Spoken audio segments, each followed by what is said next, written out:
Ya, ini saya copy ya.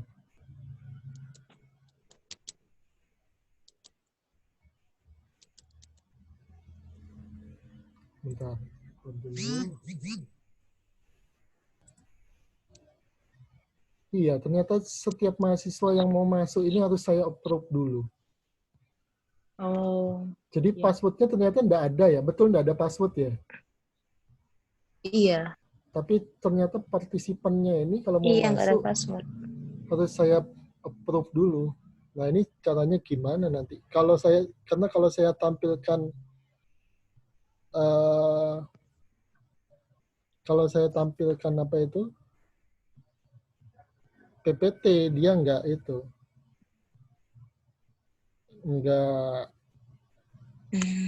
muncul namanya gitu ya. Oh. Oke. Ya udah kita tunggu dulu aja ya, bentar ya. Baru 4 orang, berapa orang yang masuk?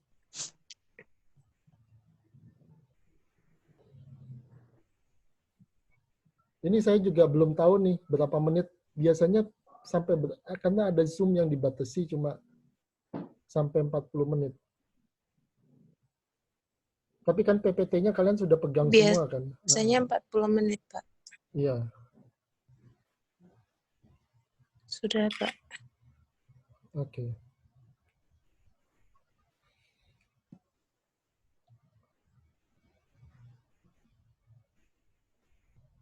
Oke. Ya, oke. Oh, ada lagi nih. Nah, ini jadi ada Taufan mau masuk. Harus di-admit dulu ternyata setiap orang ini. Lumayan kalau ada berapa puluh mahasiswa satu-satu harus di-admit ya. Bisa di-off kan, Pak? Maksudnya?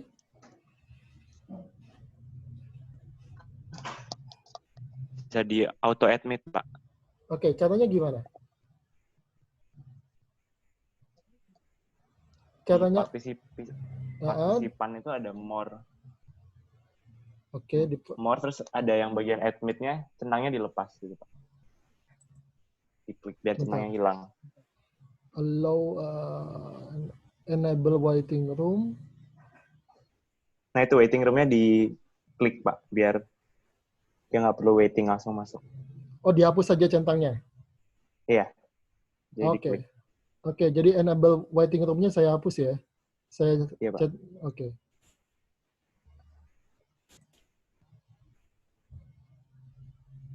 Oke.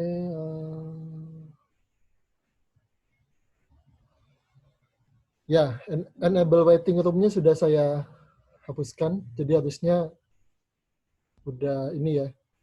Ada settingan lain yang perlu kalian sarankan ke saya supaya kuliahnya bisa bagus? Yang saya nggak tahu? Itu aja ya? Masih itu aja sih, Pak. Oke. Iya, itu aja, Pak. Oke, supaya nggak buang waktu 40 menit, saya share screen aja ya. Oke.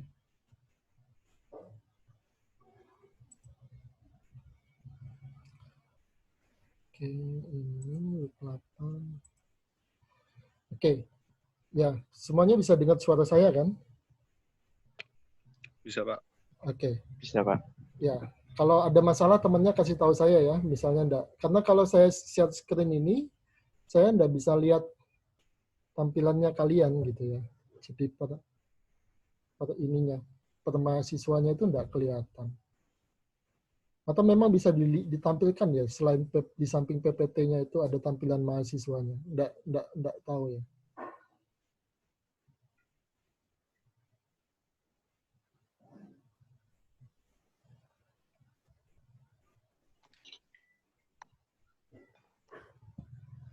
Oke, bentar. Saya cek dulu. Oh ya.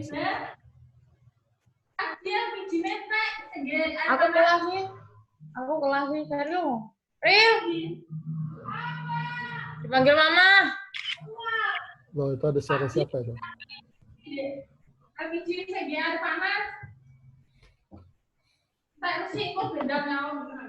Loh, ada suara siapa itu?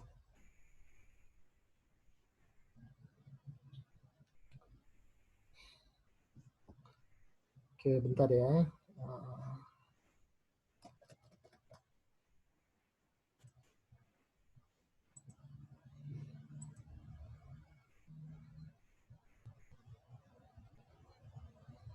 saya capture dulu tampilan di ininya mahasiswa ya. Saya masukin ke Photoshop dulu aja.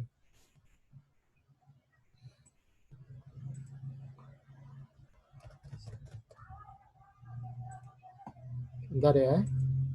Kedengaran kan suara saya? Kedengaran, Pak. Oke. Dengar Pak. Oke.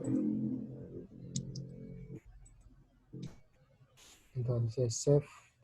Saya screen capture dulu ininya. Karena sama fakultas diminta buktinya bahwa ada kelasnya gitu ya.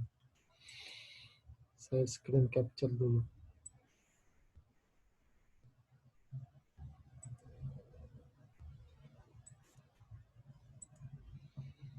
Oke, sejauh ini saya lihat tidak ada yang menunggu di ini ya, di waiting room. Jadi ya udah otomatis berarti saya share screen-nya.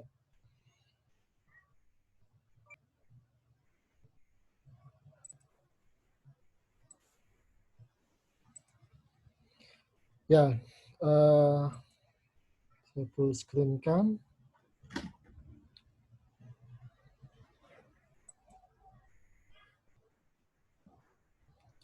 Oke, kita mulai ya. Jadi hari ini kita bicara tentang supply management dan commodity strategi. Jadi intinya bagaimana kita dapat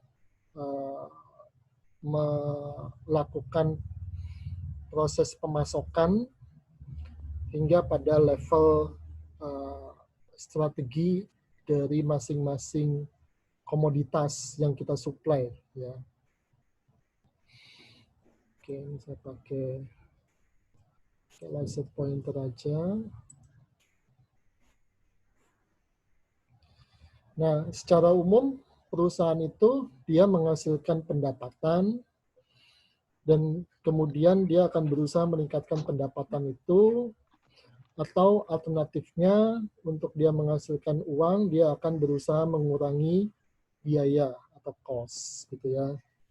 Nah, pendapatan itu kita bisa lakukan menaikkan pendapatan itu dengan cara menaikkan harga gitu ya, atau meningkatkan volume. Volume berarti jumlah barang yang terjual ya. Kalau harga berarti ya kita naikkan harganya sehingga margin kita lebih tinggi. Nah, itu dari sisi pendapatan. Nah, kemungkinan lain kita mengurangi biaya itu adalah dengan mengurangi biaya karyawan. Ya, seperti misalnya pada saat-saat seperti ini, pasti banyak karyawan yang dirumahkan gitu ya, yang di PHK dan sebagainya. Nah, itu upaya perusahaan untuk mengurangi biaya. Kemudian juga mengurangi waste. Waste itu apa? Ada yang tahu teman-teman waste itu apa?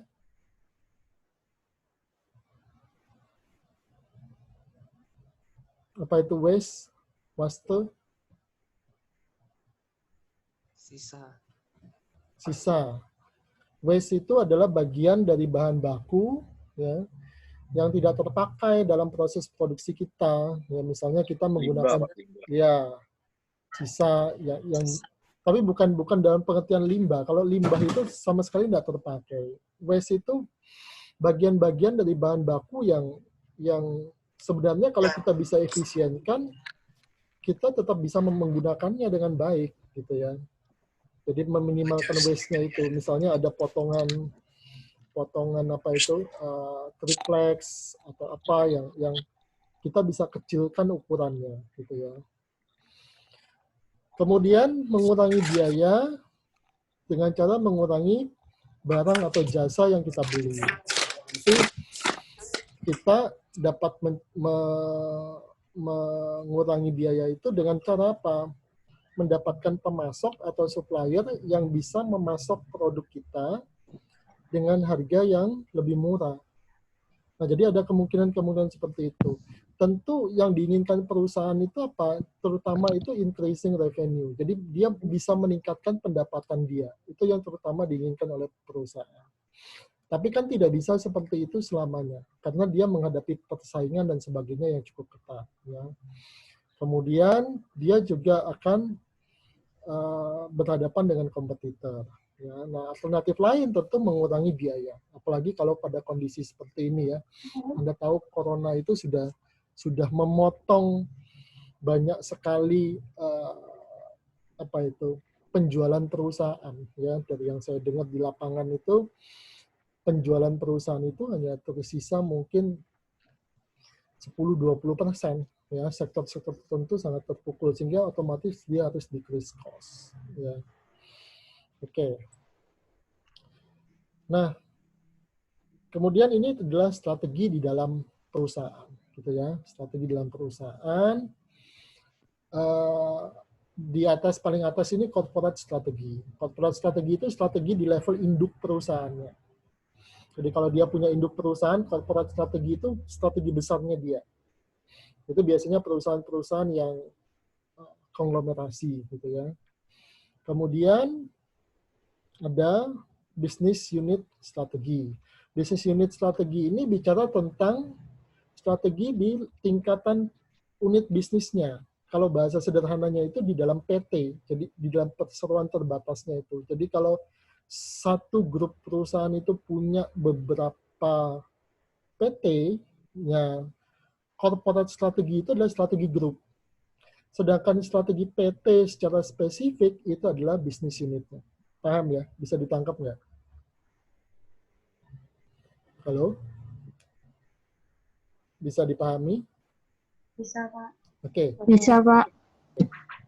Nah, kemudian ada supply management strategi. Nah, ini jadi dari perusahaan tertentu secara spesifik, misalnya PT yang membuat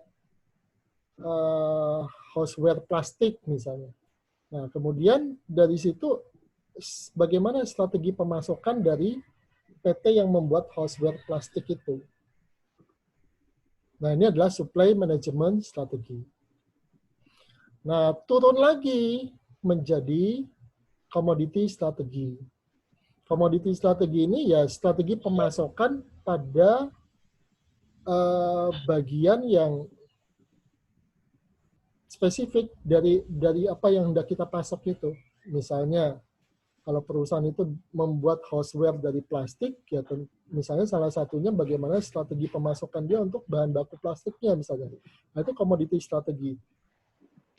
Jadi spesifik. Kalau supply management itu secara umum, perusahaan houseware plastik dia akan butuh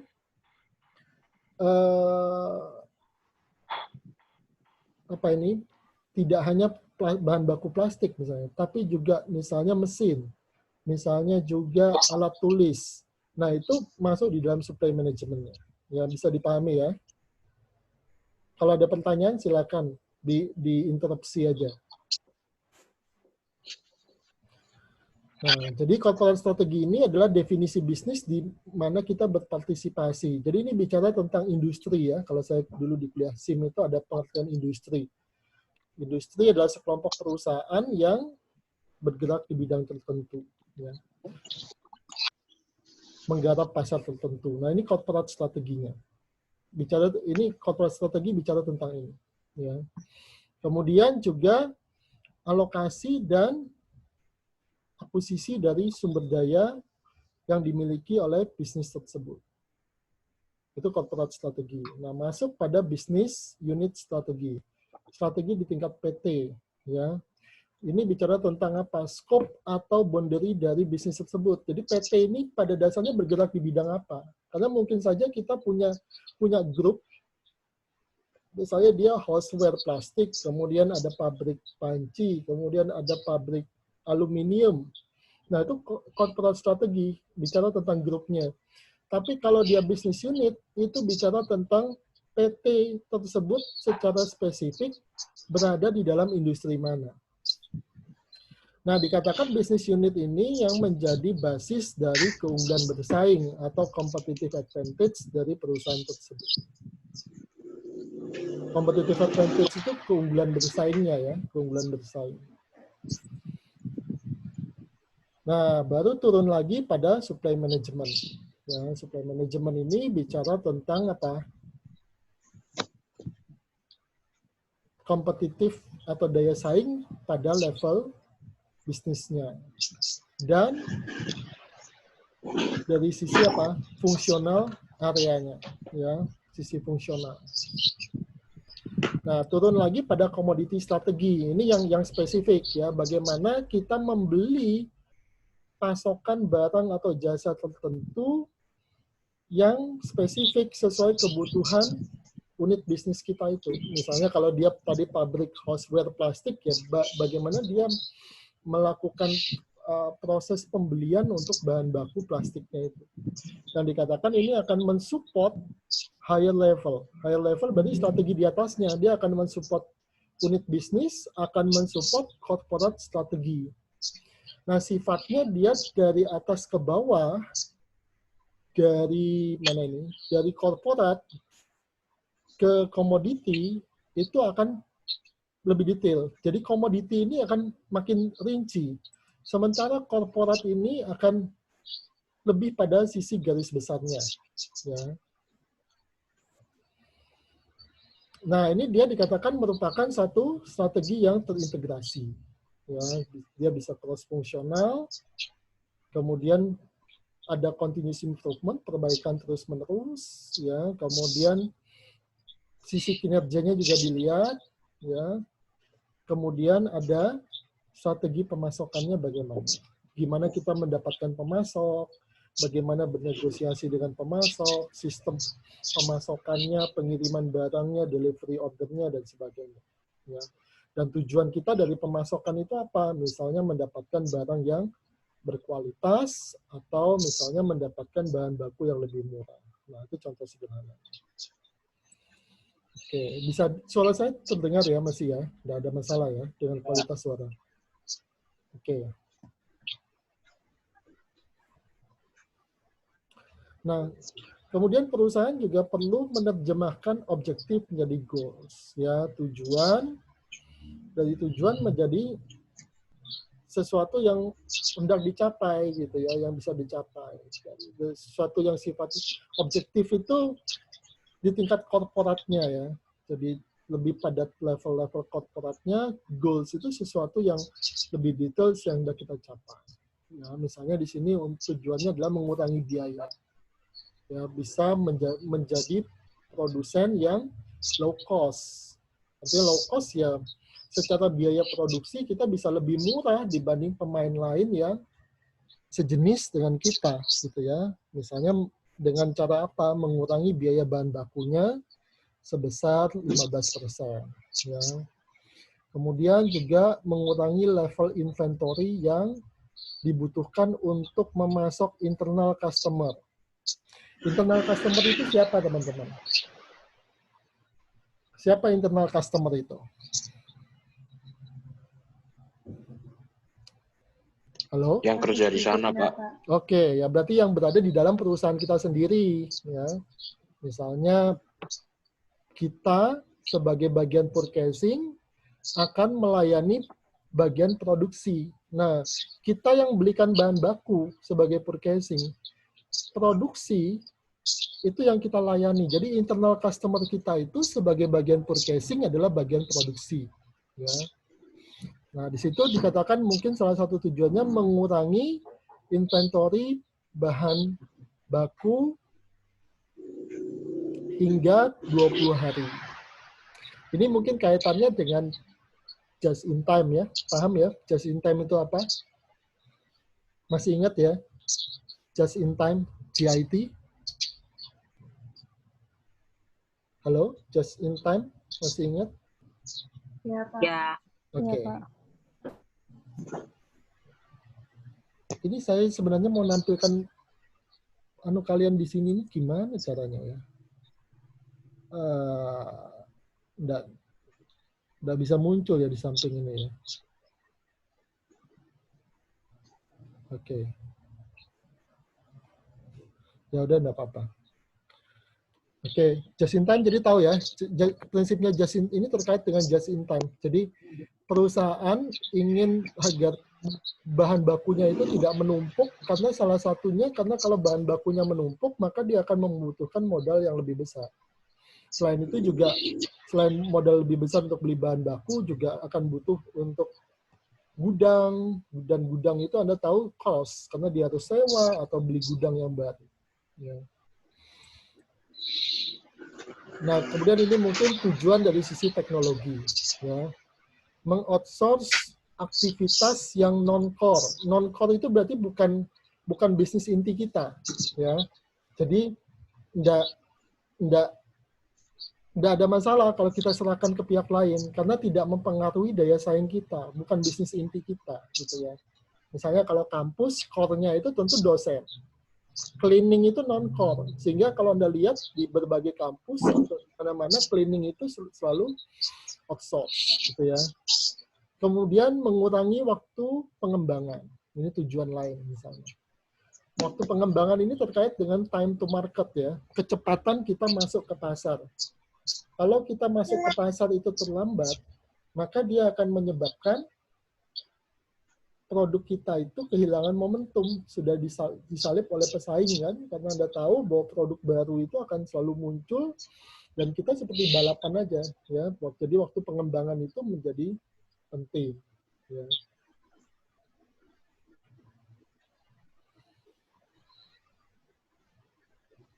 Ini bisa muncul. Oke. Ya. Saya lanjutkan lagi ya.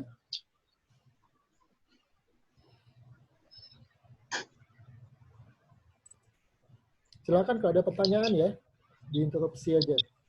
Kemudian tujuan lainnya mungkin mengurangi basis pemasokan, ya. Misalnya mengurangi jumlah supplier. Loh, bukannya jumlah supplier itu bagus Pak kalau tambah banyak.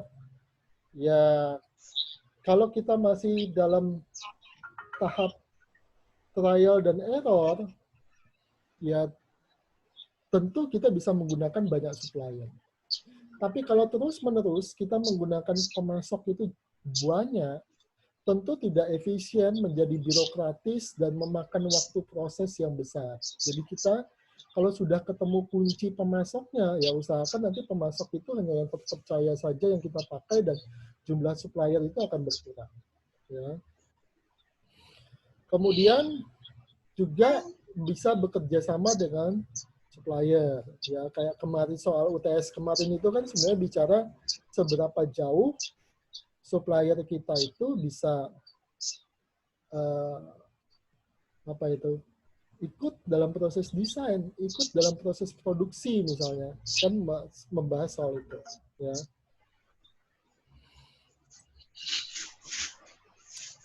Nah kemudian juga untuk jaminan pemasokan. Supaya apa? Pasokannya itu tidak terhenti, ya. Apalagi kalau pasokan itu yang sifatnya bottlenecks, ya. Kalau dia terhenti di situ, maka proses produksi yang lain juga akan terhenti. Nah, itu tidak boleh. Ya, jadi kita memastikan bahwa pasokannya itu bisa berlangsung kontinu, baik secara waktu, kuantitas, kualitas, ya. Kemudian juga dari sisi kualitas, ya, meningkatkan kualitas, mengurangi defect. Defect itu cacat, ya. PPM tahu kan ya, apa itu PPM?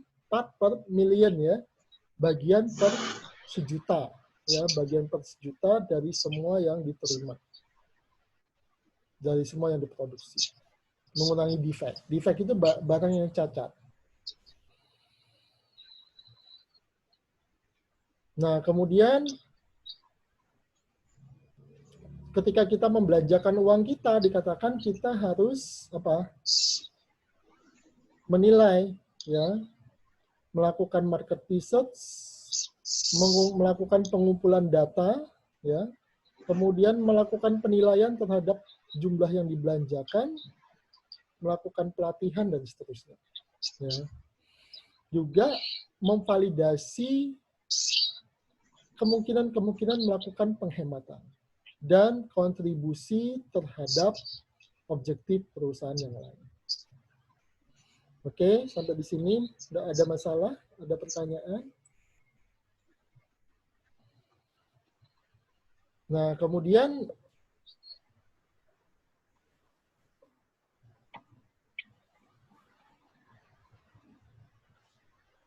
ini ada pesan dari Zoom ya. We have removed the love it. Pak, boleh tanya nggak, Pak? Boleh. Ya.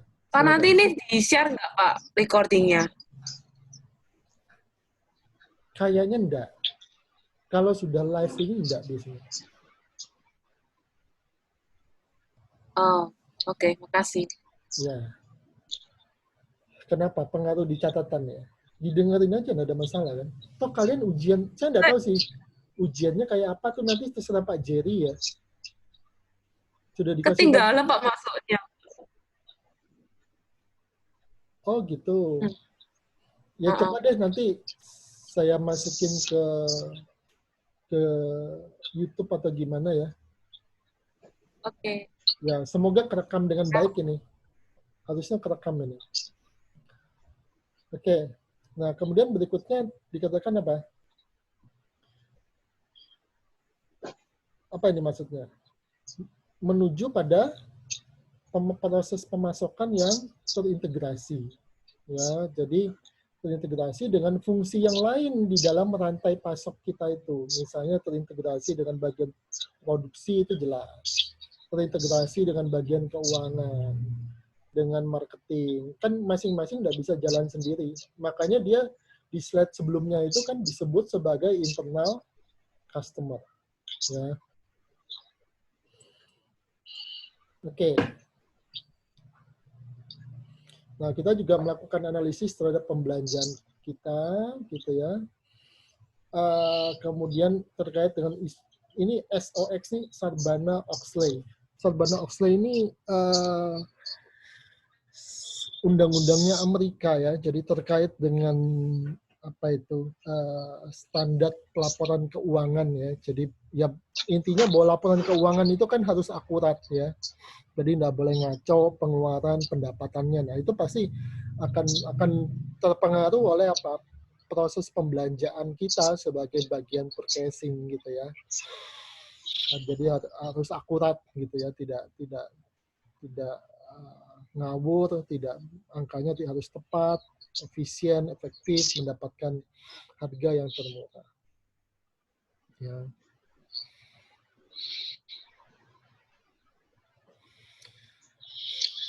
Nah, dalam analisis spending, ya, jadi analisis pembelanjaan juga kita harus menilai apakah pemasok kita itu memberikan harga yang akurat, ya, di semua divisinya, gitu ya. Jadi kalau dia ngasih harga ke kita dengan ngasih harga ke keuangan dan sebagainya, itu harus sama, ya. Jadi nggak boleh beda-beda. Ngomong ke bagian keuangan harganya 5 juta satu unit, ke kita ngomongnya misalnya 4 juta satu unit, nah itu nanti tidak akurat kan, jadi masalah nanti. Ya. Nah, kemudian siapa divisi yang menggunakan uang tersebut dan budgetnya itu dibuat apa gitu ya oleh divisi itu. Ya. Kemudian dalam proses purchasing kita itu juga ada peluang nggak untuk mengkombinasikan antara volume itu jumlah yang kita beli, dan standarisasi pembeliannya, gitu ya, standarisasi pembeliannya. Nah, gimana itu, gitu ya? Standarisasi pembelian ini akan biasanya memang sangat terkait pada volume. Makin standar dia, volume itu bisa dipesan dalam jumlah besar dan biasanya bisa menekan biaya karena nggak perlu kustomisasi macam-macam kalau dia ada standarisasi. Oke. Nah, kemudian di dalam proses pengadaan itu ada KPI-nya juga ya. Jadi Key Performance Indicator-nya, ya.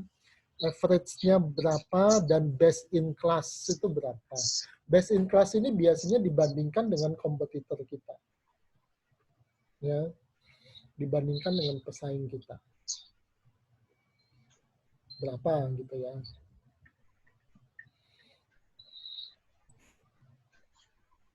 Kemudian kita bisa bikin spreadsheet-nya juga, ya kayak semacam laporan Excel-nya ya, pengolah angkanya. Jadi apa komoditasnya, kemudian tiap komoditas yang kita beli itu, harganya berapa, uang kita yang kita keluarkan. Kemudian top spending-nya itu ada di mana. Gitu ya. Bisa disorting juga, ya ini proses biasa ya, Excel bisa melakukan ini.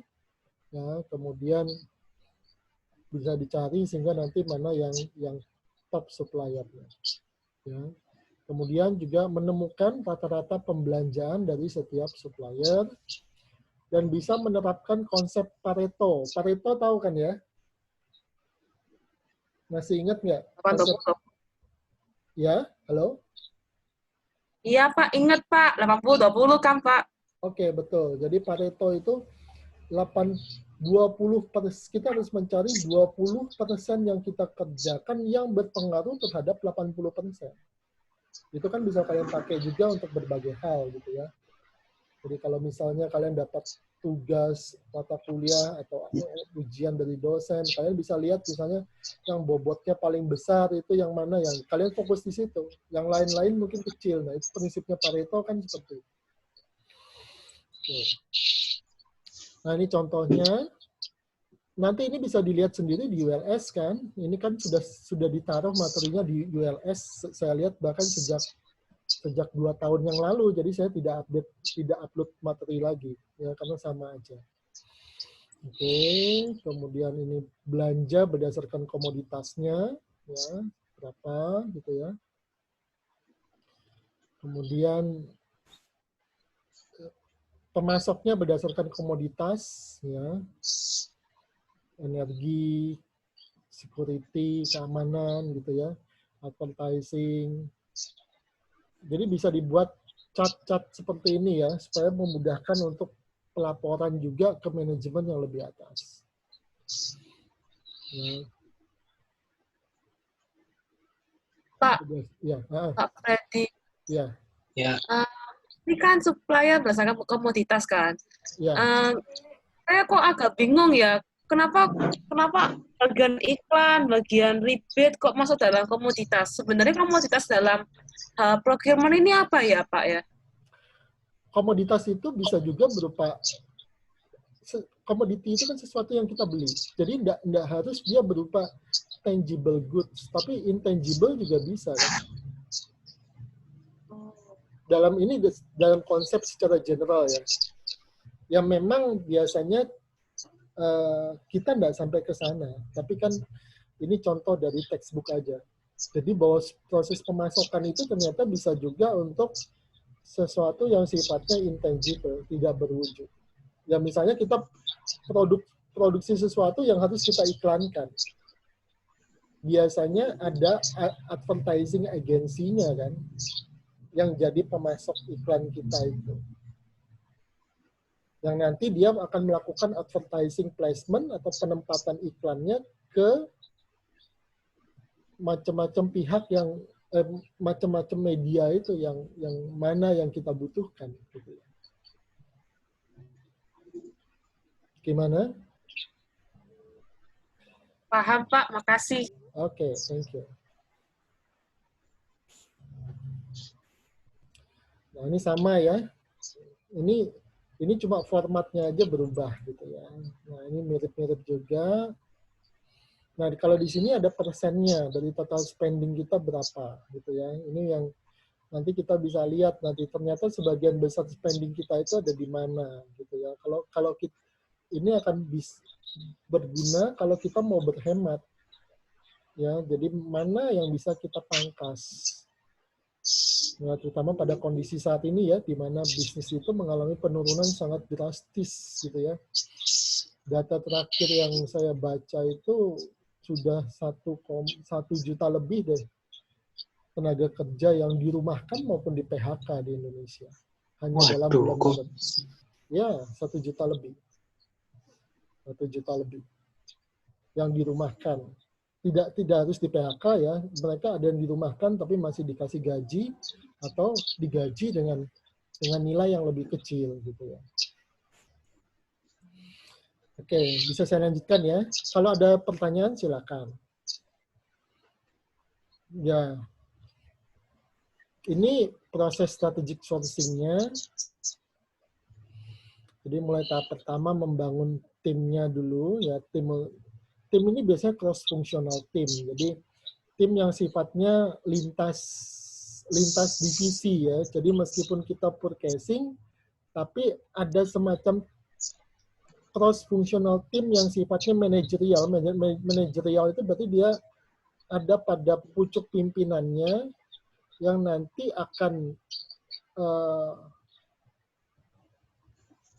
membantu mengarahkan proses pemasokan atau pengadaan barang dan jasa kita itu. Nah, kemudian tahap 2 kita melakukan market research. Intinya memahami kebutuhan kita itu pasarnya gimana. Apakah ini barang langka, pemasoknya siapa aja, pemain besarnya siapa aja, apakah supplier kita itu ternyata juga merupakan pesaing kita, itu bisa loh. Ya, misalnya Mas Pion itu dia bukan hanya memproduksi panci kan, tapi dia ternyata punya unit yang juga memproduksi aluminiumnya. Nah, bagi perusahaan panci yang lain yang mendapatkan supply aluminium dari pemasok, dari Mas Pion. Mas Pion ini jadi supplier, tapi juga sekaligus jadi pesaingnya dia, gitu ya. Nah, itu kita bisa research ya, trennya, perubahan harganya, ya beberapa komoditas itu berfluktuasi di pasar internasional. Harga logam, baja, komoditas pangan, jagung, itu punya international pricing. Minyak bumi, ya, belakangan kan harga minyak bumi turun sekali, gitu ya, karena kondisi ekonomi saat ini. Kapasitas produksinya juga, apa dia over capacity atau tidak? Nah, kalau dia over capacity, maka itu kita punya kesempatan untuk bargaining. Tapi dia kalau tidak over capacity, malah kurang dia produksinya. Ya malah suppliernya itu yang bisa nekan kita. Paham sampai di sini ya? Oke, kemudian baru pengembangan strateginya. Ya, mengklasifikasikan suppliernya, mana yang penting, yang tidak penting bagi kita, gitu ya. Mengevaluasi suppliernya, mana yang mau kita pakai atau enggak, gitu ya. Baru kemudian masuk pada tahap 4, melakukan negosiasi kontrak. Negosiasi itu dikatakan win-win, ya. Kemudian kontrak itu ditandatangani. Yang pasti harus ada kontraknya. Ini penting karena hitam di atas putihnya. Ya, Anda tidak bisa berbisnis dengan pihak lain di luar perusahaan Anda kalau tidak ada kesepakatan hitam di atas putih. Ya, karena kalau hanya sekedar lisan, kata-kata itu bisa berubah. Ya, kalau pimpinannya berganti dan sebagainya, dan kalau ada dispute, ada persengketaan atas kesepakatan itu, ya maka di kontrak itu yang kemudian dipakai. Ya. Kemudian ada SRM, Supply Relationship Management. Ya, jadi kita melakukan perbaikan terus-menerus. Konsepnya mirip dengan CRM, tapi ini untuk supplier. CRM tahu ya, Customer Relationship Management, gitu ya. Ya, jadi intinya supplier kita itu jadi partner kita, gitu ya. Bukan hanya kita beli barang dari dia, tapi supplier itu partner kita. Yang seperti soal UTS kemarin. Ada level-level tertentu supplier kita itu bisa berperan sampai pada tahap desain. Jadi dia berarti ya nentuin juga nanti output produk kita itu seperti apa, gitu ya. Oke. Bentar, ini lanjutkan. Nah, ini tahapan-tahapannya dalam komoditi strategi itu ya. Dikatakan tahap pertama membentuk timnya ya, cross functional team yang saya bilang tadi, lintas fungsi ya. Ada purchasing tapi juga melibatkan keuangan. Melibatkan marketing juga karena marketing itu yang menjual produk kita. Keuangan yang membiayai pembelian produk kita. produksi yang memproduksi produk kita. Ya. Kemudian menentukan skop dari strategi kategorinya, ya, lingkupnya, strateginya seperti apa yang mau kita lakukan, dan apa yang di luar lingkup kita yang tidak kita lakukan. Ya. Kemudian ya timnya ini bisa diumumkan di perusahaan dan kemudian ada rencana komunikasi dan rencana kerja bersama. Ya ini bisa diformalkan juga, tapi yang penting dia tidak sekedar dokumen ya, tapi benar-benar jalan bekerja sama, dan ini yang tidak mudah karena di dalam perusahaan itu kan kadang ada ego sektoralnya. Kalau dia merasa bagian keuangan, itu merasa bagian apa itu wewenangnya dia, kadang dia nggak mau diganggu, nggak argumentasinya, nggak mau dikalahkan argumentasinya oleh bagian purchasing gitu. Meskipun mungkin contohnya di sini purchasing yang benar misalnya. Nah itu yang susah. Jadi membuat mereka benar-benar bisa bekerja sama lintas fungsi dalam satu perusahaan itu yang susah ya, karena masing-masing punya kepentingan sendiri. Nah, kemudian melakukan riset pasar tadi sudah ya, melakukan analisis apa itu spend analysis ya, artinya apa yang kita beli itu berapa jumlahnya, menelan duit berapa, persentasenya berapa, penting atau tidak ya. Kemudian internal usernya siapa, nah itu penting juga karena internal user ini kan yang akan menentukan nanti barang yang kita beli ini memuaskan dia atau tidak gitu ya. Pabrik yang mana yang akan pakai misalnya, kalau Mas Pion misalnya, dia punya banyak pabrik kan, internal user-nya siapa? Ya. Kemudian pemasok kita saat ini siapa? Kemudian di sisi marketplace itu kita riset. Selain supplier ini ada siapa lagi sih gitu ya? Dan yang lain itu apakah lebih baik atau lebih buruk dari yang ini? Nah itu kita bisa research gitu ya. Apakah ini dilakukan secara formal? Ya belum tentu. Tapi secara informal biasanya secara tidak sadar orang purchasing ini akan melakukan yang seperti ini. Ya. Oke, melakukan market research, ya. Total pembelian tahunannya berapa, kemudian melakukan wawancara dengan stakeholders, termasuk dengan suppliernya, dengan orang dalam perusahaan kita sendiri juga, itu internal customer itu tadi ya, stakeholders, internal customer kita tadi masih ingat ya. Kemudian juga eksternal ke pihak luar. Ya. Nah, sehingga nanti kita bisa tahu supplier kita ini berapa,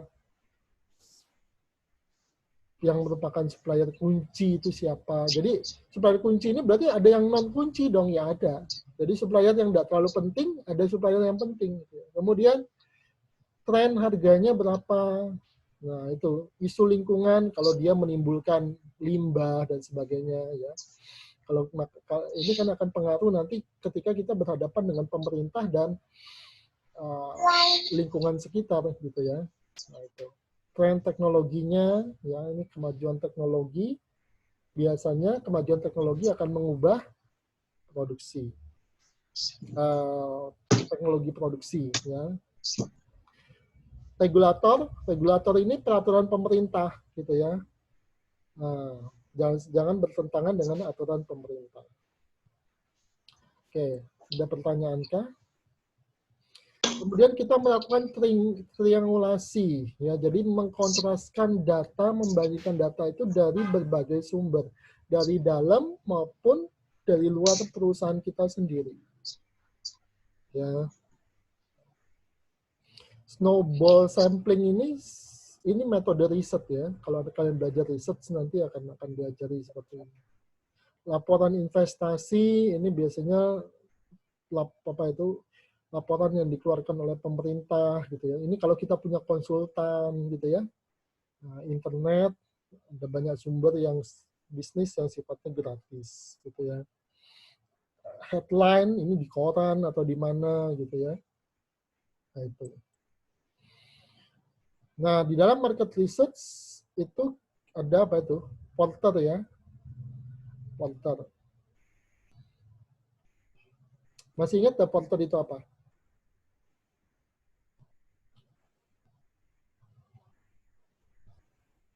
Lumayan. Lumayan.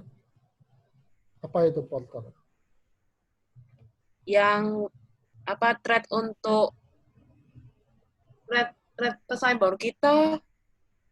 Ya, salah satu itu ya. Ya. Ini namanya siapa ya kamu yang Iya. ngomong tadi? Dewi, Pak. Dewi, ya. Oke. Berarti Dewi masih ingat ya? 5 kekuatan Sampai satu. persaingan.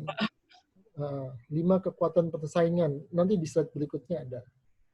Nah, analisis SWOT masih ingat juga tentu ya. Analisis SWOT. Ingat, Pak. Oke. Kasih, Pak. Ya. Ingat kok.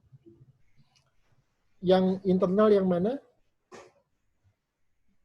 S sama W, Yang Pak. Ya. OT OT yang eksternal. Betul ya? eksternal.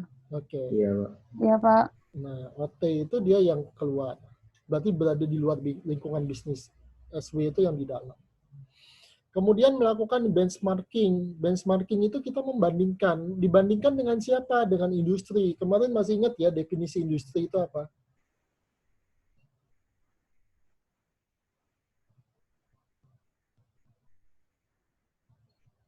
Industri adalah sekelompok perusahaan yang menggarap bidang yang sama, menggarap pasar yang sama. Jadi di benchmark, dibandingkan dengan industrinya. Kalau kita misalnya BCA, kita akan benchmark dengan Mandiri mungkin, gitu ya. Tapi tidak akan benchmark dengan Lion Air. Kenapa? Karena Lion Air itu bukan industri kita. Masih ingat kalau itu ya? Kemudian bisa meminta informasi dengan pemasok, kemudian melakukan analisis value chain. Value chain itu melihat dari supply chain itu dia yang memberikan value terbesar untuk kita bisa mendapatkan keunggulan bersaing itu dari mana. Ya.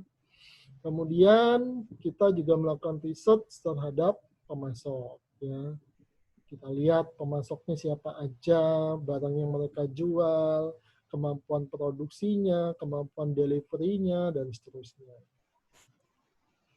Nah, ini Porter yang tadi ya, 5 kekuatan persaingan. Ya. Nah, itu dia ada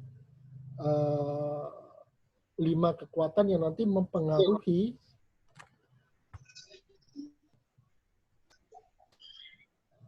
kemampuan kompetisi kita di pasar.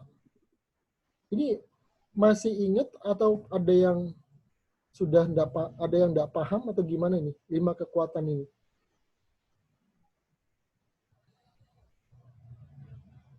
Halo? Masih ingat, Pak. Agak bingung. Oke, Pak. lumayan. Dikit-dikit, Pak. Oke, saya singgung aja kalau gitu ya.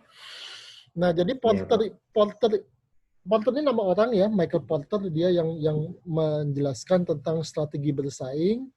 Nah, Porter ini bilang kekuatan persaingan itu ditentukan oleh 5 hal itu. Jadi apakah kita berada dalam industri yang bagus, yang menguntungkan, atau berada dalam industri yang hancur-hancuran?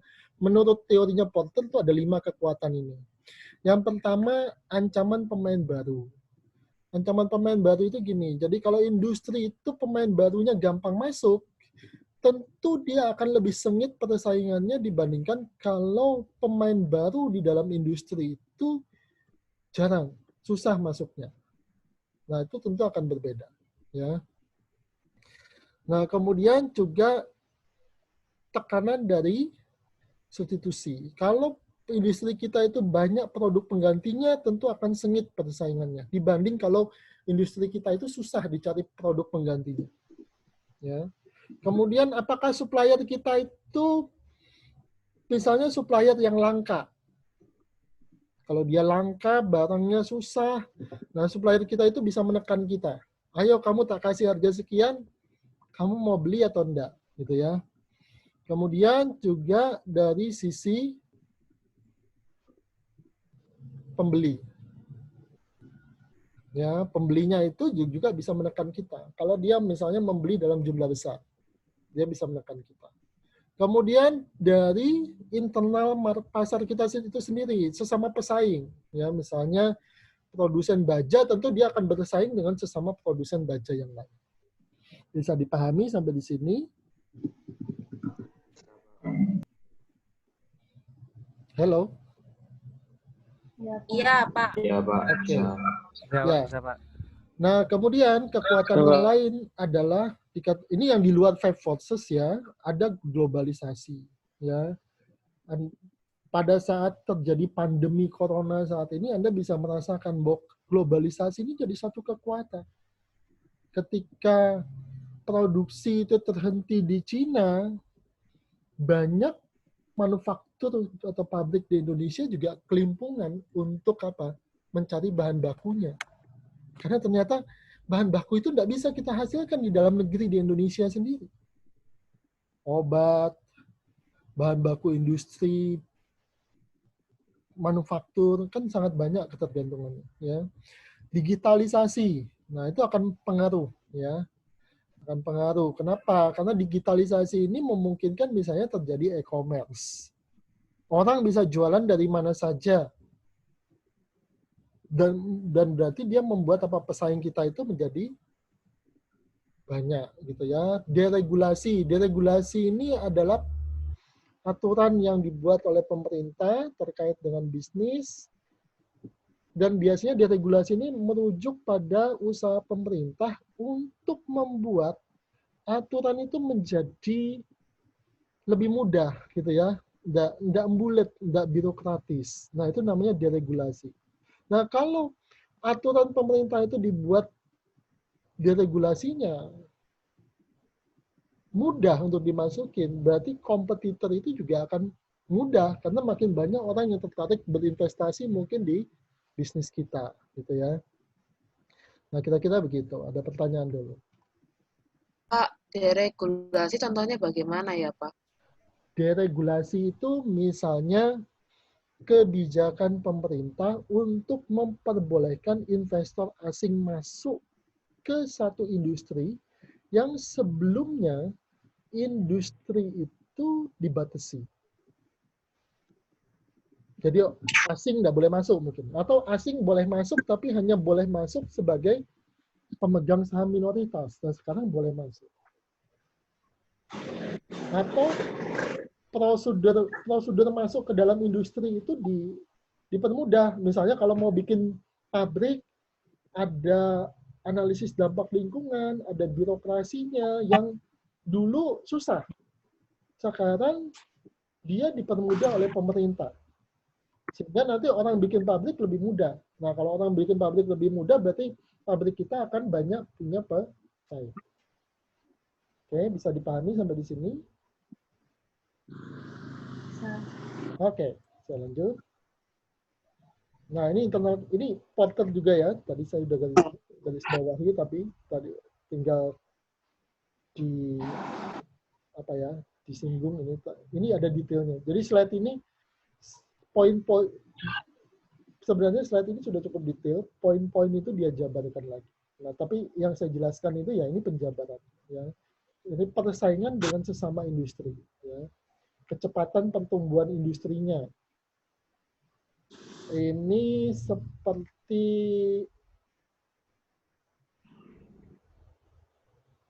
sebentar, saya jelaskan dulu capacity utilization. Tahu ya?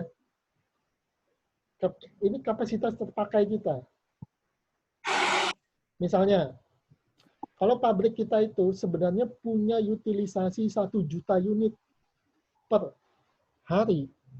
Tapi ternyata sekarang baru berproduksi 200.000 unit per hari. Berarti kan ada utilisasi kosong 800.000.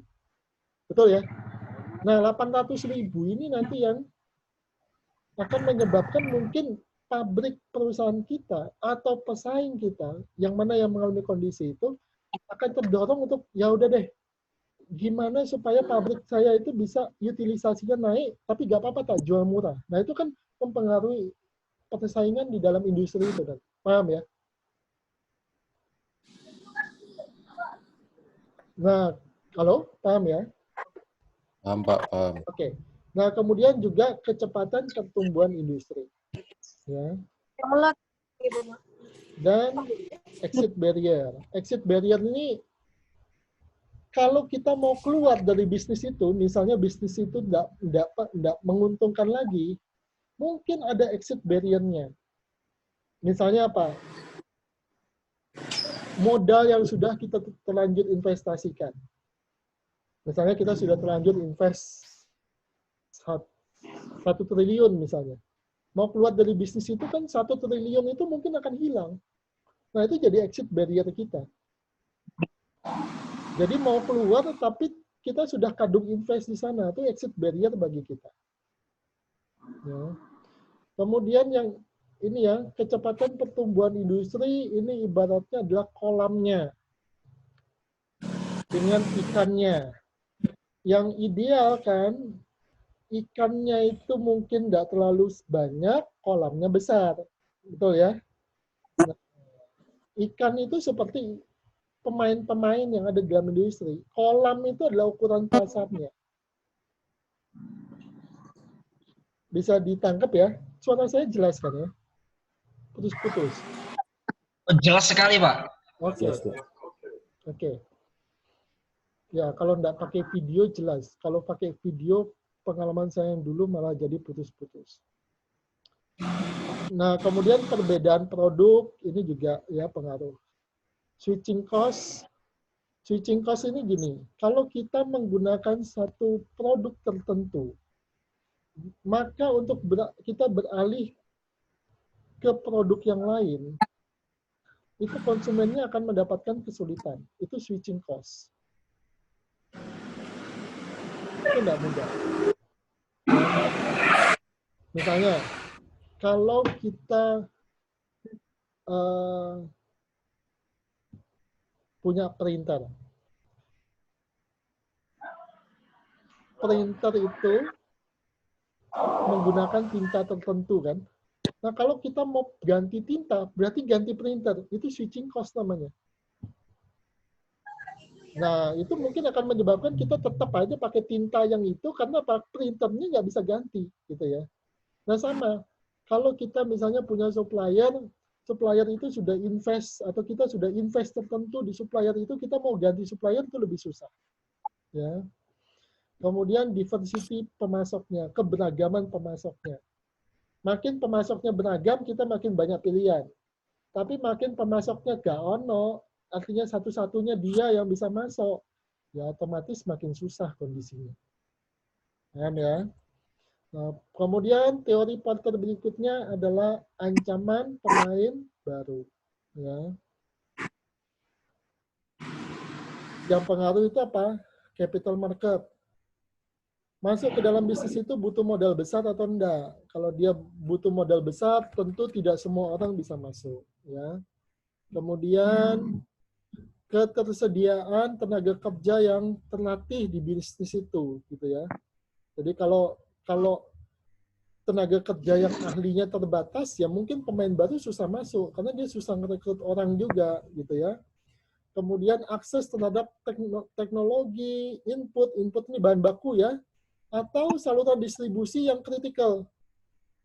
Saluran distribusinya misalnya sudah dikuasai oleh pemain lama, pemain baru nggak bisa masuk. Misalnya barang-barang konsumsi, kan dia harus punya apa itu? Saluran distribusi kan, sampai Indomaret ya, itu kan saluran distribusi. Kalau saluran distribusinya itu sudah eksklusif milik pemain lama, pemain baru nggak bisa masuk. Ya. Kemudian produk life cycle, siklus dari produknya itu. Apakah produknya itu masih dalam tahap berkembang, atau sudah mature, atau sudah decline. Itu pasti pengaruh. Ya. Kalau dia berkembang, biasanya industri yang berkembang itu akan mendorong pemain baru banyak masuk. Tapi kalau industrinya itu sudah apa ya, sudah decline, ya biasanya pemain baru ya males masuk karena sudah tidak menarik lagi, gitu ya, sudah tidak menguntungkan. Kemudian brand equity dan loyalitas konsumen. Kalau brand kita itu kuat, pemain baru akan gentar masuk. Kalau konsumen kita loyal, pemain baru akan gentar masuk. Ini kemudian deregulasi pemerintah, ini yang ditanyakan oleh Dewi tadi, paham ya? Deregulasi pemerintah, ya. Kemudian risiko kalau kita switch, ya beralih, ya misalnya beralih supplier gitu ya, atau beralih bisnis. Nah, itu akan pengaruh. Kemudian skala ekonomis. Kalau bisnis ini membutuhkan skala ekonomis yang besar, maka pemain baru akan takut masuk. Nah, pemain baru akan takut masuk. Kenapa? Karena pemain baru biasanya nggak bisa jualan langsung besar. Sementara skala ekonomis itu menuntut kita menjual dan tentu saja memproduksi dalam jumlah besar supaya produk kita itu harganya bisa murah. Oke.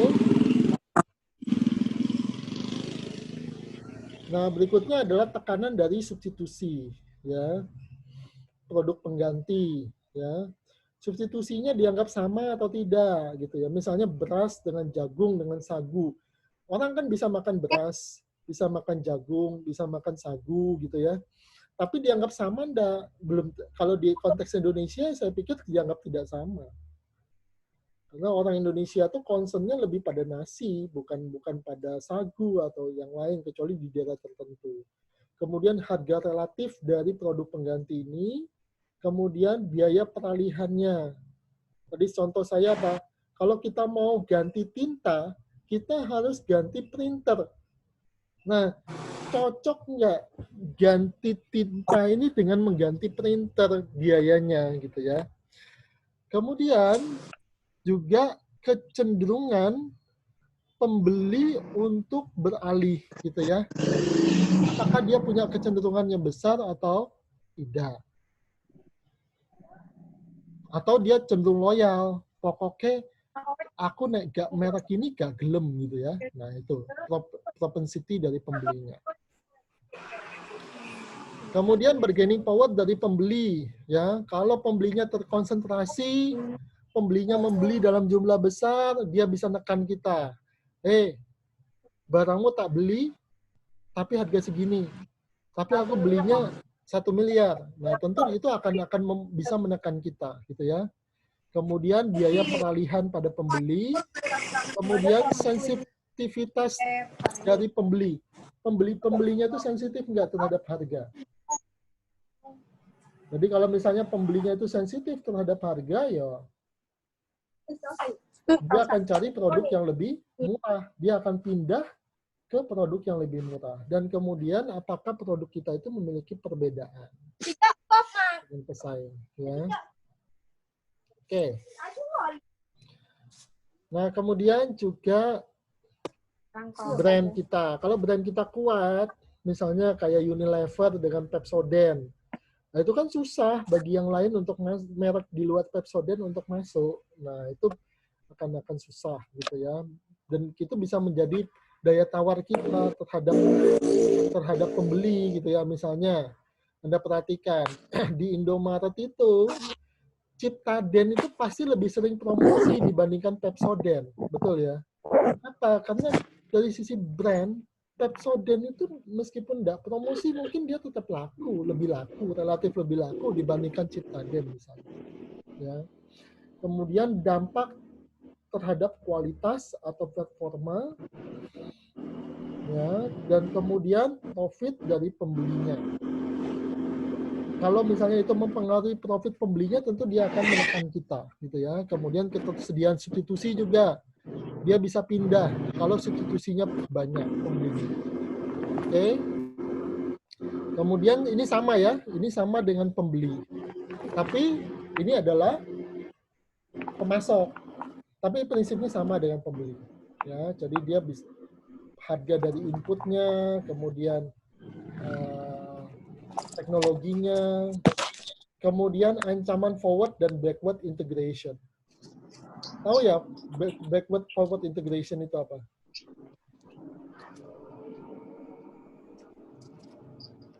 Tahu nggak? Jujur Pak, enggak. Oke. Ancaman backward dan forward itu gini. Kalau kita contoh gini, Jawa Pos. Jawa Pos itu perusahaan koran ya. Nah, pada kenyataannya Jawa Pos itu bisa punya pabrik kertas sendiri. Itu dia melakukan backward integration. Tentu ini ancaman bagi apa? Pabrik kertas. Karena Jawa Pos itu tiba-tiba bikin pabrik kertas sendiri, sehingga dia nggak beli kertas dari pihak luar. Atau forward integration.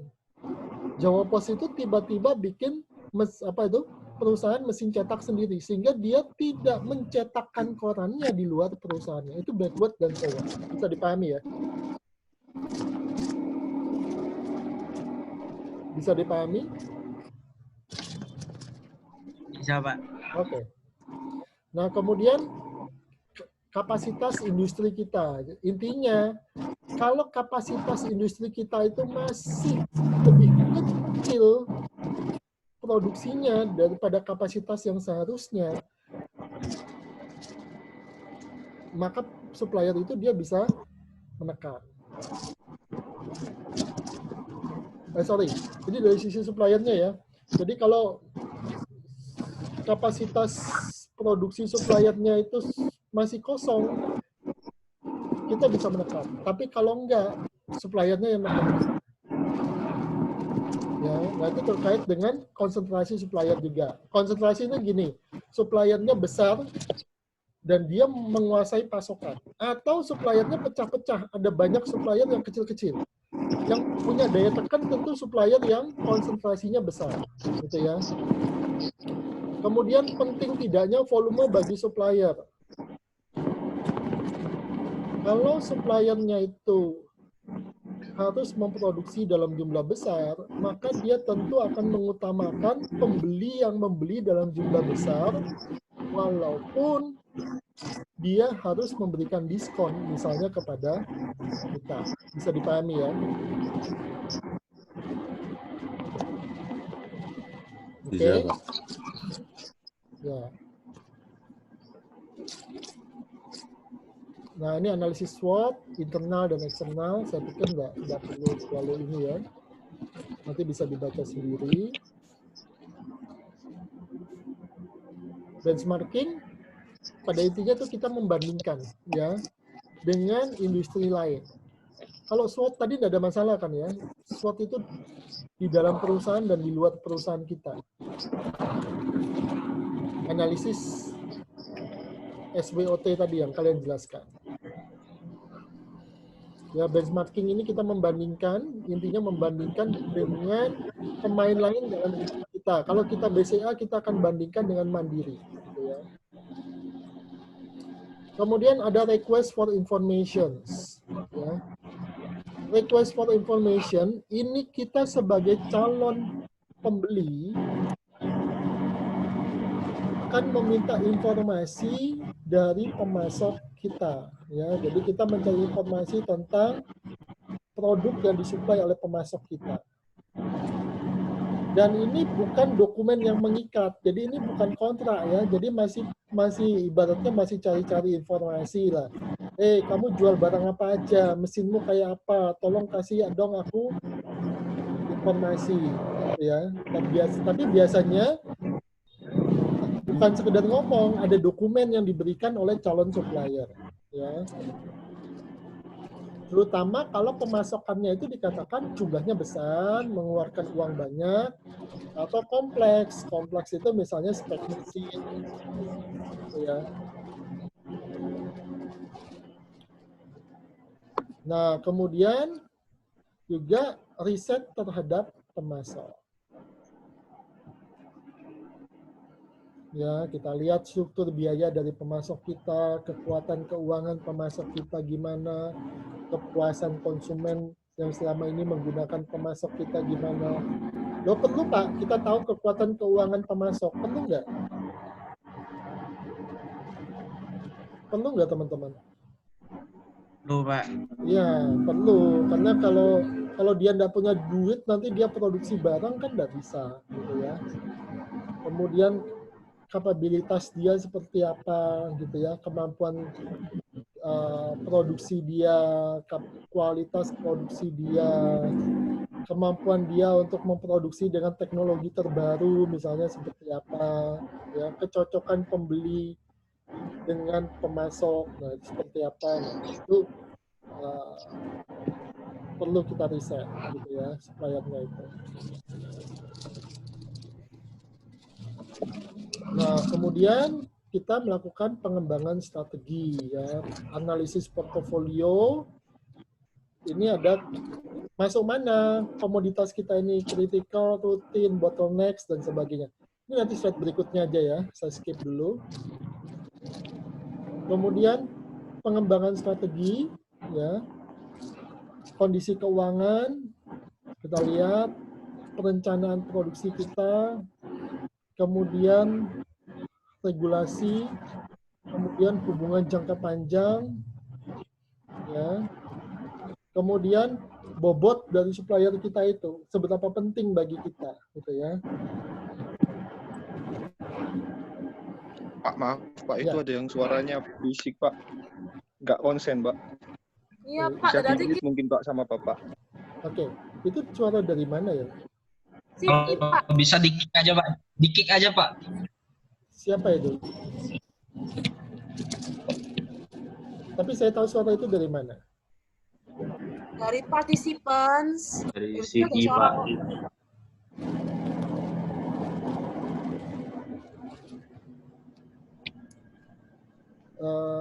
Itu yang Siti mungkin Bapak bisa mutein, Pak. Kalau host mungkin bisa, Pak. Ya, tapi saya tahu suara Host itu buat dari... kami, Pak. Kenapa? Dari participants, Pak. Yang namanya Siti itu, Pak. Mungkin di-mute. Siti. Siti Jaizato, Pak. Oh ini. Iya, Pak. Balapan. Oke.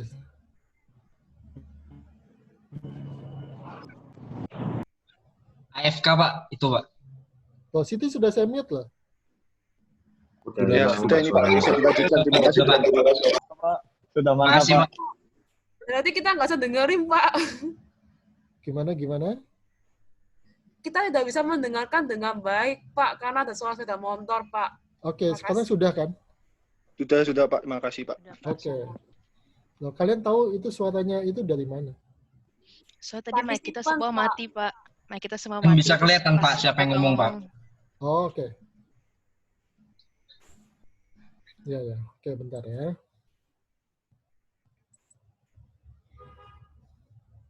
Berarti dia nyetir itu sambil jalan sepeda motor sambil dengerin kuliah itu.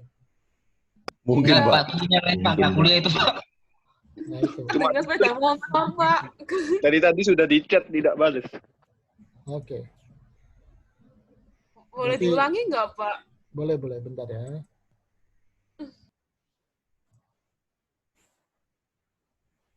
Bentar.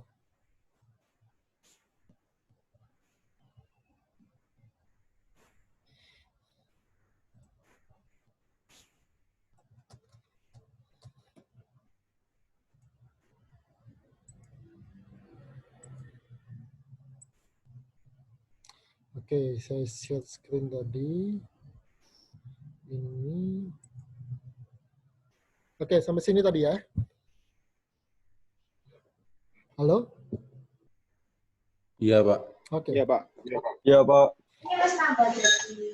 Ya. Nah,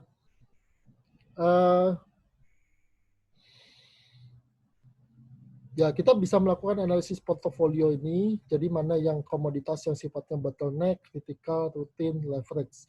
Apa itu bottleneck, critical, leverage, dan rutin? Ini nanti bisa dilihat pada slide berikutnya, gitu ya. Tapi bisa kita petakan seperti ini, ya.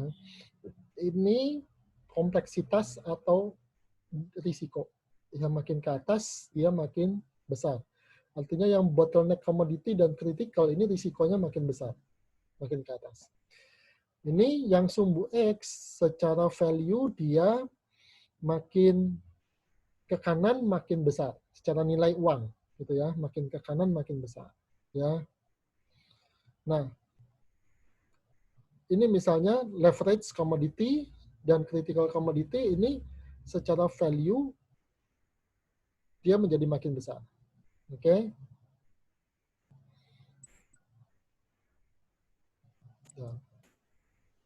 Nah, ini penjelasannya. Apa itu critical commodities? komoditas kritikal gitu ya.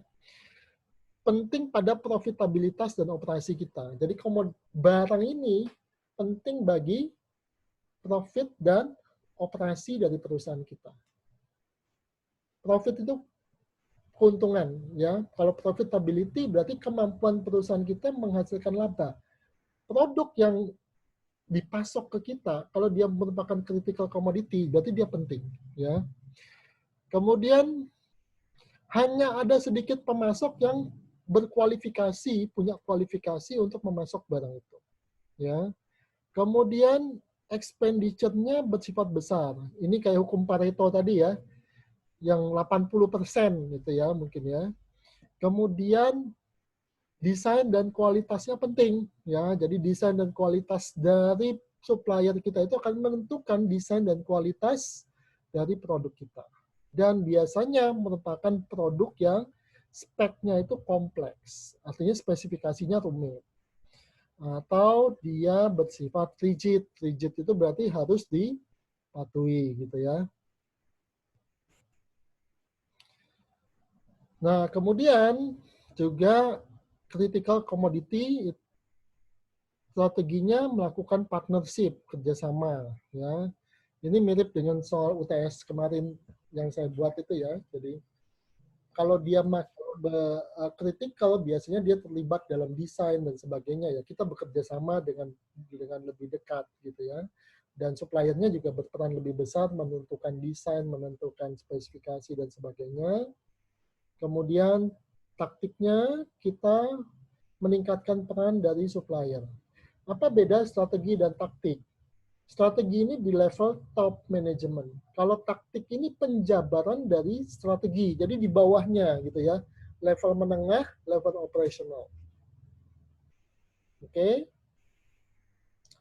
Kemudian ada action, ya tindakannya, ya melakukan apa? Kalau critical commodity kita melakukan negosiasi, ya. Kemudian mempersiapkan rencana darurat.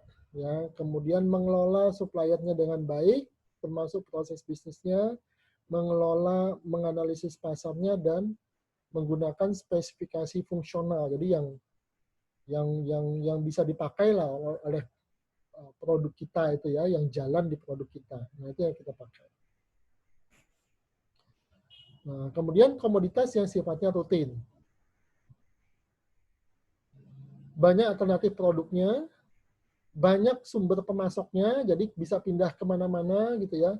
Biasanya nilai uangnya kecil, transaksinya tidak banyak, dipakai sehari-hari dan setiap orang bisa membelinya. Jadi ini komoditas yang sering kita beli tapi tidak terlalu penting gitu ya. Strateginya menyederhanakan proses pembelian. Taktiknya meningkatkan peran dari sistem, bisa diotomasi, misalnya dengan menggunakan sistem pembelian otomatis menggunakan software gitu ya, atau semi otomatis atau manual tapi menggunakan software ya, dan mengurangi upaya pembelian. Jadi ya kita nggak perlu terlalu banyak negosiasi, nggak perlu terlalu banyak nyari-nyari supplier, nggak perlu terlalu banyak nego.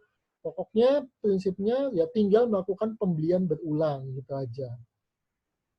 Ada pertanyaan?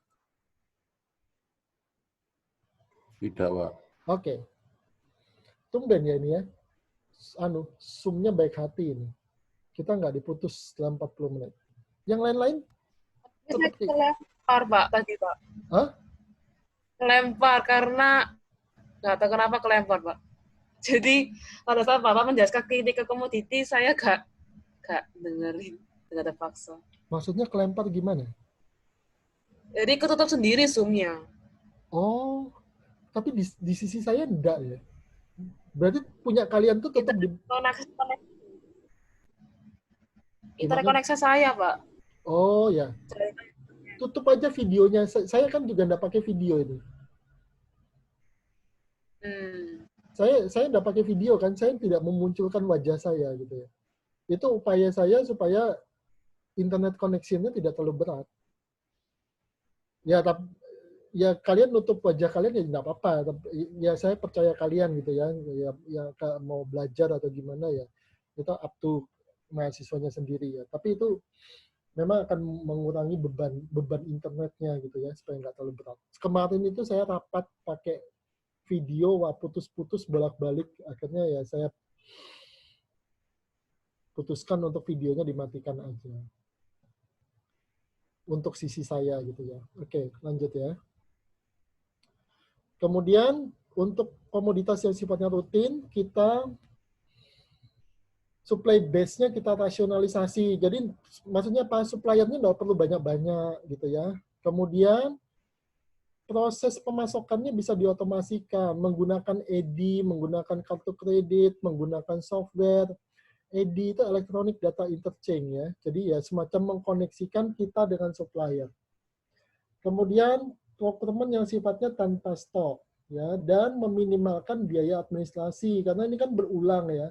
Ya harusnya kita nggak perlu menjajaki lagi negosiasi dan sebagainya mulai awal. Jadi negosiasinya sedikit. Oke.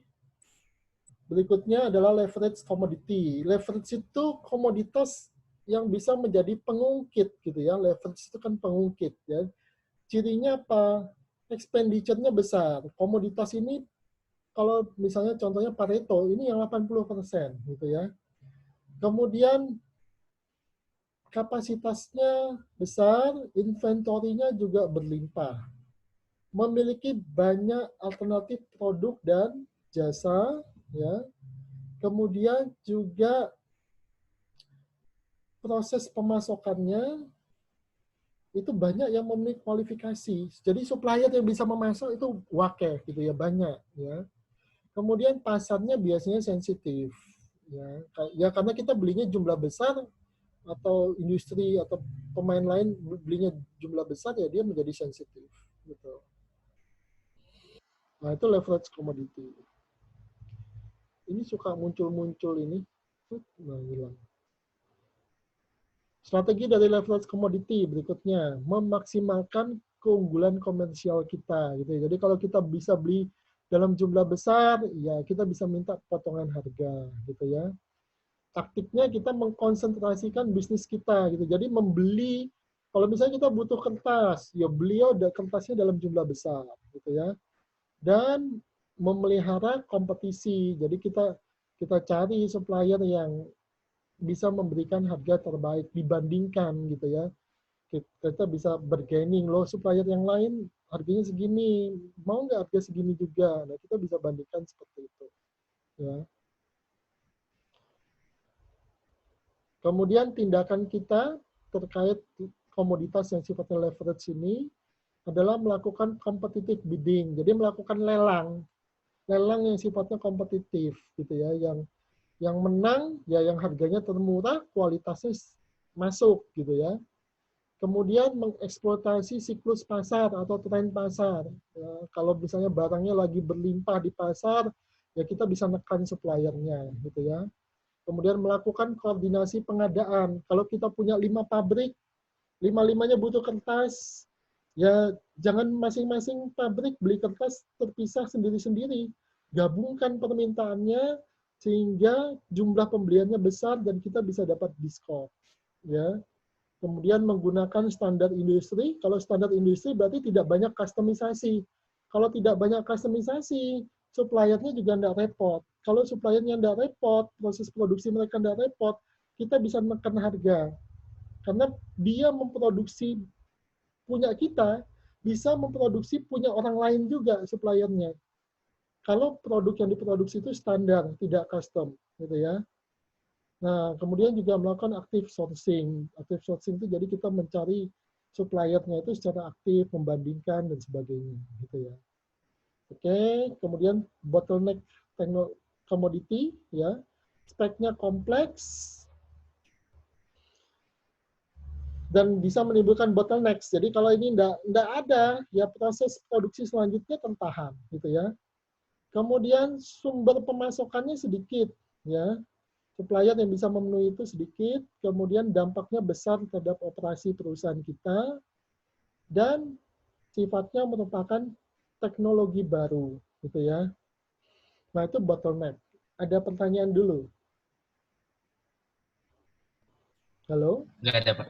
Oke. Belum, Pak. Ya, Nggak ada, Pak. oke. Nah, strateginya memastikan pasokan itu berkelanjutan. Jadi jalan terus pasokannya gitu ya. Kenapa? Kalau sampai pasokannya terhenti, ya ada proses bisnis di dalam supply chain kita itu juga akan terhenti. Ya. Kemudian taktiknya ya mengurangi keunikan pemasoknya gitu ya. Jadi pemasoknya itu kalau bisa kita punya beberapa pemasok yang tidak ada yang lebih istimewa dari kemampuan pemasokannya gitu ya, tidak ada yang lebih baik gitu ya, sama aja gitu ya. Jadi ya caranya apa, kita punya banyak supplier gitu sehingga supplier kita itu bukan satu-satunya yang bisa memasok produk itu, kemudian mengelola pasokannya sehingga dia terus berkelanjutan gitu ya, tidak putus. Oke, tindakan kita ya, kita bisa memperlebar speknya. Kalau memungkinkan ya secara teknis ya, diperlebar speknya. Misalnya kabelnya ukuran 1. Kalau bisa jadi ukuran 2, berarti antara 1 dan 2 kan lebih baik daripada ukuran 1 gitu ya. Kemudian meningkatkan persaingan, jadi melibatkan lebih banyak supplier dan suppliernya diadu gitu ya. Mengembangkan supplier baru, kalau ada yang mau masuk ya kita kembangkan. Kemudian kontrak jangka menengah gitu ya, kontrak jangka menengah. Jadi kontraknya akan jalan terus gitu ya. Nah, kalau kontrak jangka panjang tuh biasanya kita bisa dapat harga yang lebih kompetitif. Ya, dan menggunakan sistem lelang yang sifatnya kompetitif. Jadi suppliernya itu diadu sama kayak yang sebelumnya gitu ya. Ada pertanyaan? Nah, kemudian tahap 4 kita melakukan negosiasi kontrak ya. Negosiasi itu pasti di dalam proses pemasokan ya. Nah, di situ ada tugas ya dan timeline-nya gitu ya. Kemudian kita juga melakukan proses akuntabilitas ya. Jadi mengecek dalam setiap proses itu benar-benar terbuka, persaingan di antara suppliernya itu berlangsung dengan terbuka, dan dari sisi manajemen pun kita bisa memantaunya dengan baik. Ya, kemudian memastikan bahwa sumber daya yang kita butuhkan itu tersedia, ya, produk atau jasanya, ya. Kemudian mengkomunikasikannya ke semua pemangku kepentingan, baik di dalam perusahaan kita, internal customer tadi, maupun di luar. Kemudian juga melakukan analisis harga. Misalnya melakukan analisis tren harganya, mencari harga yang lebih murah, gitu ya. Melihat kira-kira ke depan nih harganya bakal naik atau bakal turun, ya. Karena tadi saya bilang beberapa produk itu harganya bersifat turun naik mengikuti harga pasar internasional, ya. Misalnya harga logam, minyak bumi, itu kan turun naik sesuai kondisi pasar global gitu ya. Nah, kalau kayak sekarang misalnya harga minyak bumi itu cenderung turun. Kenapa? Karena ekonomi dunia, seluruh dunia itu lagi hard landing, lagi turun drastis. Nah, itu kita bisa melihat, wah ke depannya berarti harga minyak ini akan rendah gitu ya. Berarti mungkin kita nggak perlu nyetok minyak besar banyak-banyak gitu ya. Nggak perlu beli sekarang di harga mahal, karena harganya mungkin akan terus turun. Nah, kita bisa melihat seperti itu. Ya, kemudian membuat list dari suppliernya, terutama supplier yang kita anggap punya kompetensi, melakukan sama sebelumnya ya, lelang secara kompetitif dan melakukan negosiasi. Kemudian melakukan analisis harga, ini pasti ya, kita lihat dulu pasar dari supplier kita itu, harga terbaiknya itu ada di mana, harga rata-ratanya berapa, kemudian harga jual kita itu berapa, ya.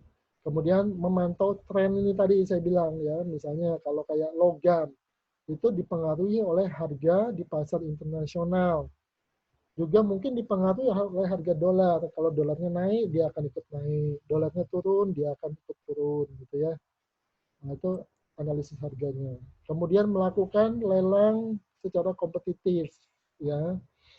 Jadi kita memilih supplier yang benar-benar qualified, bukan karena kita suka, bukan karena orang purchasing kita dekat dengan orang perusahaan pemasok itu, tapi kita cari yang benar-benar qualified, ya.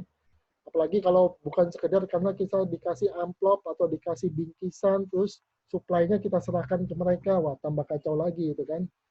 Nah, kemudian volumenya cukup besar untuk menjustifikasi biaya dan effort pembelian kita, ya. Kemudian perusahaan yang melakukan pembelian tidak memiliki kecenderungan pada salah satu supplier. Jadi tidak ada supplier yang dianggap istimewa, gitu ya. Apakah ada seperti itu? Ya kadangkala kita lebih suka pada merek tertentu, itu kan ada ya. Atau pada asal produk tertentu itu ada, ya. Dan di mana harga itu merupakan kriteria utama. Competitive bidding ini kan dengan kualitas yang sama harganya lebih murah. Itu competitive bidding. Oke. Kemudian negosiasi yang efektif, ya. Itemnya dikatakan baru, ya. Kompleks item itu berarti speknya banyak, ya. Dan kemudian speknya itu kabur gitu ya, belum begitu tahu kita supplier kita itu bisa masuk apa. Nah itu kita bisa lakukan negosiasi di situ, ya. Kemudian ada kesepakatan tentang berbagai hal soal kinerja, ya. Kemudian pembelinya itu membutuhkan supplier untuk berpartisipasi dalam usaha pengembangan. Seperti soal UTS itu. Ya, yang suppliernya sampai ikut mendesain itu, ya. Kemudian supplier tidak dapat menentukan risiko dan biaya tanpa informasi dari kita sebagai pembeli. Nah, itu fungsinya negosiasi. Oke. Kemudian melakukan SRM, Supplier Relationship Management, ya. Jadi memantau terus antara kita dan supplier, memantau kinerja supplier, dan bisa membuat semacam skor dari supplier itu. Bisa secara kuartalan, kita cek hasilnya gitu ya. Atau per semester, atau kalau mau lama ya per tahun gitu ya. Oke.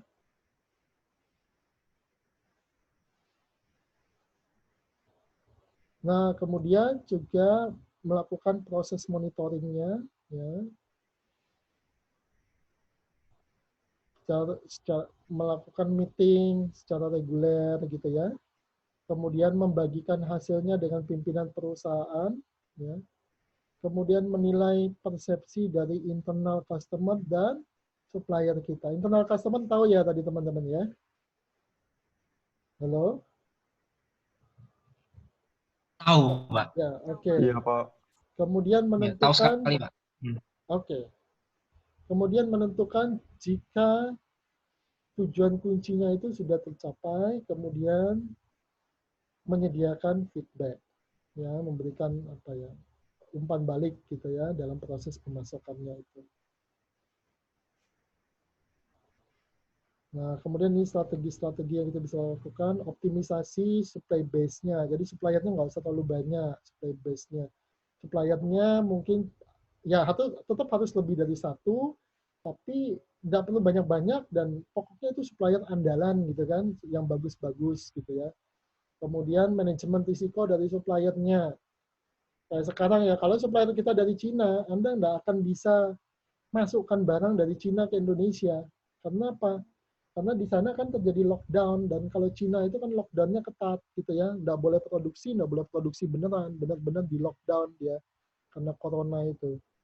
Kemudian global sourcing, ya, mencari supplier dari internasional secara global gitu ya. Kemudian hubungannya jangka panjang, tadi misalnya ada kontrak jangka panjangnya. Kalau kontrak jangka panjang itu biasanya harga bisa lebih kompetitif, misalnya seperti itu. Dan kepastian pemasokan tuh akan lebih ke kita gitu ya, karena ya kita sudah deal dalam jangka panjang, secara teori seperti itu. Kemudian memungkinkan pemasok kita itu terlibat dalam desain yang sejak tahap awal dari produk kita itu, terutama kalau produk kita itu high tech ya, teknologi tinggi ya. Kemudian mengembangkan supplier kita, memberikan masukan, bekerja sama dengan supplier kita ya. Kemudian menilai berapa total cost of ownership. Jadi dalam mengelola supplier kita itu biayanya itu apa aja. Mungkin kita membangun koneksi jaringan komputer kah, sistem informasi bersama kah. Nah, itu masuk dalam total cost of ownership-nya ya. Kemudian juga bisa melakukan lelang gitu ya. Lelang menggunakan internet real time ya. Menggunakan sistem lelang yang dikembangkan pihak ketiga juga bisa gitu ya. Kemudian juga melakukan improvement dalam waktu siklus dan kualitas. Waktu siklusnya dikurangi, kualitasnya diperbaiki gitu ya. Oke. Nah, ini yang proses pengembangan sourcing-nya itu ya. Ini yang integrated, ini yang sudah terintegrasi, ini yang masih pada tahap permulaan. Ya. Makin ke sini dia makin kompleks dan makin erat hubungan kita dengan supplier kita. Dan makin besar peran supplier kita itu di dalam menentukan produk yang hendak kita produksi dari sisi desain, spek teknis, spesifikasi, kemudian harga, kualitas, dan ini makin erat gitu ya. Nah, kalau ini masih longgar hubungannya. Oke, udah pertanyaan dulu. Untuk saat ini nggak ada, Pak. Oke, saya lanjutkan ya. Harusnya bentar lagi selesai ini ya, 5:30. Kemudian ini penjelasan dari ini tadi ya. Dari ini tadi dijelaskan sama dia. Jadi slide berikut ini menjelaskan ini. Bagaimana tahapan-tahapan pengembangannya itu. Ya. Ini tahap awal, ya. Jadi lower level, jadi enggak supportnya rendah, jangka pendek, bersifat reaksi ya. Kita butuh baru cari gitu ya. Kemudian perubahannya itu di drive atau dipicu oleh pihak manajemen perusahaan. Dan tujuannya hanya memastikan bahwa kapasitas yang kita butuhkan itu tercapai gitu ya. Nah, itu dalam proses pemasokan. Ya. Seperti itu. Fokus pada pengurangan biaya, efisiensi, ya. Pelaporannya itu pada mid level aja, biasanya pada ya mid level ya level manajemen menengah. Ya. Kemudian sistem informasinya berbasis transaksi, hanya mencatat transaksi aja gitu ya. Nah, kemudian masuk ke tahap pengembangan, ya. Supply-nya mulai ada sentralisasi, ada manajemen komoditasnya, kemudian ada database-nya, ada kesepakatan kontrak jangka panjang, dan single sourcing dengan kesepakatan jangka panjang. Jadi kita memilih satu supplier yang terpercaya, tapi ada kontrak jangka panjangnya untuk kepastian pemasokan dalam jangka panjang. Ya, kemudian pada fase 2 ini kita membatasi integrasi. Jadi ya mungkin ada kerjasama tapi belum sampai terintegrasi dengan perusahaan kita maupun dengan berbagai divisi di dalam perusahaan kita. Ya. Kemudian mulai mengenali hubungan yang sifatnya strategis. Ya. Kemudian pemasok itu dipandang sebagai suatu sumber daya. Integrasinya bersifat internal dan informal. Internal berarti hanya di dalam perusahaan kita aja, dan informal, tidak secara resmi. Kemudian tahap 3 ini naik lagi, integrasi terbatas. Ya, integrasi dari sisi engineering-nya, keteknikannya, kerjasama dengan supplier lebih erat, lead time-nya dikurangi. Lead time tahu ya, waktu sejak kita pesan sampai barang itu datang. Ya. Kemudian suppliernya mulai terlibat sejak produk itu kita produksi. Ya. Kemudian ada integrasi dalam produk dan desain prosesnya. Ya.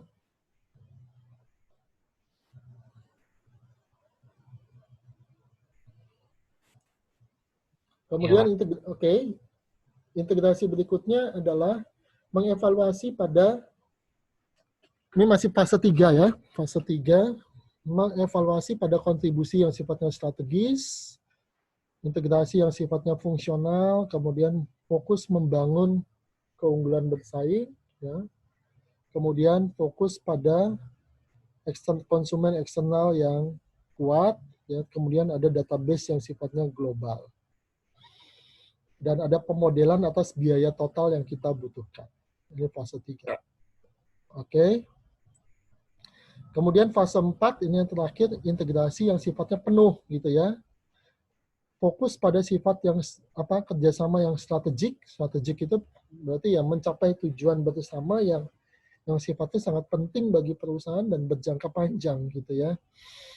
Kemudian mengotomasikan aktivitas atau proses bisnis yang tidak bernilai tambah, ya kita otomasikan, ya. Kemudian fokus pada tujuan yang sifatnya strategis, kemudian mengembangkan kapabilitas pemasok yang global, jadi dari luar negara kita, gitu ya. Kemudian ada pendekatan sistem pada seluruh supply chain kita itu, termasuk dalam pemasok kita itu ada integrasinya, gitu ya.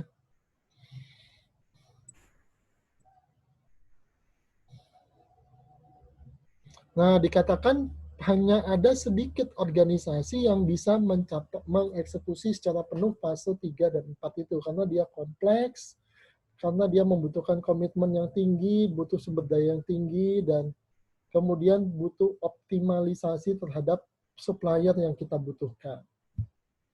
Dan personelnya butuh skill yang tinggi. Oke. Ada pertanyaan dulu sampai di sini? Tidak, Pak. Tolong upload, Pak, recordingnya. Terima kasih.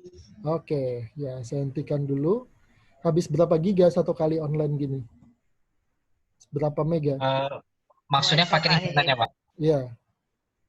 Oh, kalau pakai internet, Pak, limited, Pak. Soalnya pakai wifi, Pak. Oh, oke. Nggak ada masalah ya. Terlalu banyak sih. Bagi beberapa orang mungkin masalah sih, Pak. Oke, ya udah. Aman-aman, Pak. Kalau dari saya habis 390 mega, Pak. Ini yang nggak pakai video ya? Enggak, Pak. Oke, ya nggak pakai video. Kalau pakai saya memunculkan wajah saya berarti bisa lebih dari itu kan ya? Ya. Bisa, Pak. Oke, ya udah. Oke.